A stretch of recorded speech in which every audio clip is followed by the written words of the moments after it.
कि मन का स्वरूप क्या है, मन की गति कैसे रोकी जाए। जैसा हमने अध्ययन किया, शास्त्रों का गुरु सानिध्य में रह के प्रकाश डालने की कोशिश करूंगा। ये प्रश्न क्यों रखा गया, इसके पीछे में मुख्य उद्देश्य क्या है। एक वृत्ति होती है, हमारे अंतःकरण की एक वृत्ति होती है, और अंतःकरण का निर्माण शुद्ध सत्वगुण से है। सर्वभूतों के शुद्ध सत्वगुण से हमारे अंतःकरण का निर्माण है। और वो वृत्ति, एक ही वृत्ति चार रूप धारण करती है। जब संकल्प विकल्प करती है तो वो वृत्ति मन कहलाती है, और संकल्प विकल्प करना ही मन का स्वरूप है। वही वृत्ति जब चिंतन करती है तो चित्त कहलाती है, निश्चय करती है तो बुद्धि कहलाती है, अहम भाव को लेती है तो अहंकार कहलाती है। ये उस वृत्ति का स्वरूप है, मन का स्वरूप संकल्प विकल्प। और गीता जी में अर्जुन भगवान कृष्ण से कह रहे हैं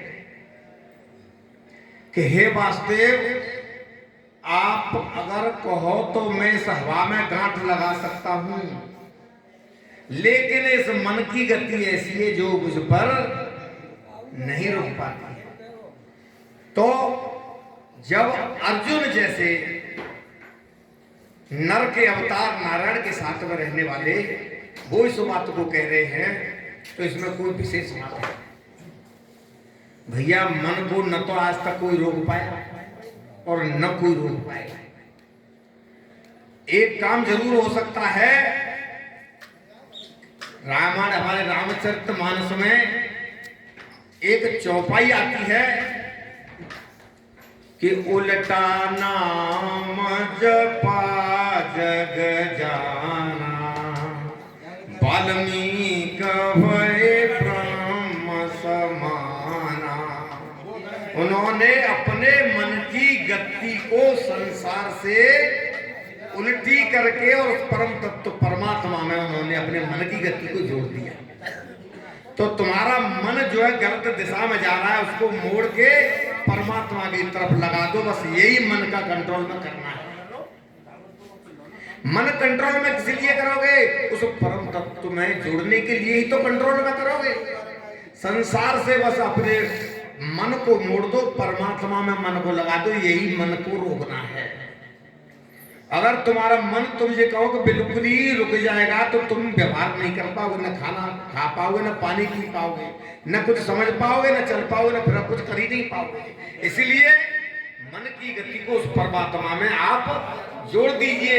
लेकिन उसको जोड़ने के कुछ हमारे शास्त्र, हमारे वेदांत में, वेदों में ऋषि मुनियों ने कुछ नियम प्रक्रिया बताई थी, जिसको कहते हैं क्रम समुच्चय।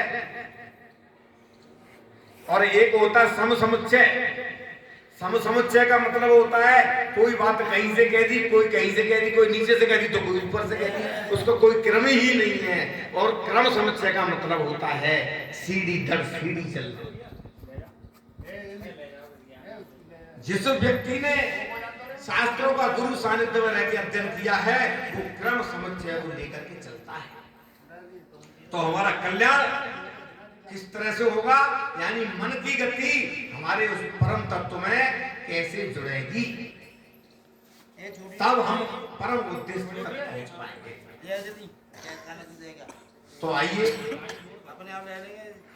हम करते हैं श्रवण।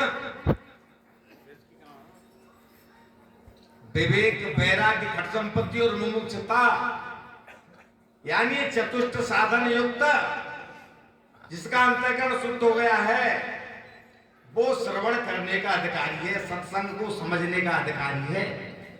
और श्रवण कहते हैं वेद शास्त्रों के तात्पर्य को समझना, और इसके बाद में मनन, यानी इसका मनन करना, बार बार विचार करना, फिर निधिध्यासन, उसको लंबे समय तक, दीर्घ काल तक अपने वृत्ति में धारण करना।